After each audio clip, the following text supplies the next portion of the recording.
কিংবদন্তিতে আছে যখন রোম পুড়ছিল তখন নিরো বেহালা বাজাচ্ছিলেন, এমনটা সাহিত্যে বলা হয়।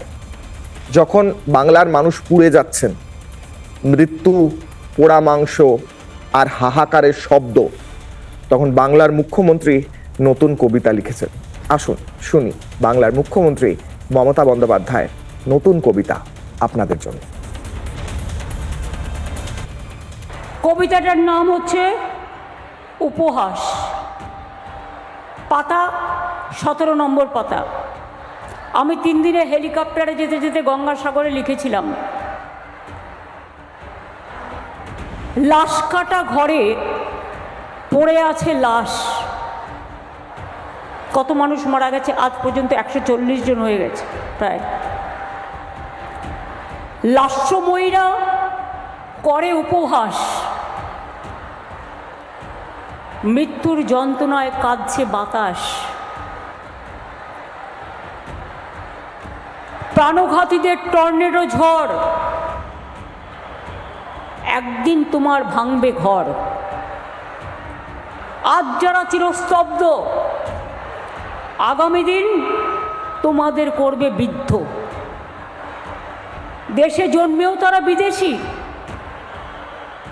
তোমরা কিভাবে হলে স্বদেশী? তোমার চোখে রক্তপিণ্ড, ওদের জীবন লণ্ডভণ্ড। নাম কাটছ, হাসছ, দেখি কতদিন হাসো।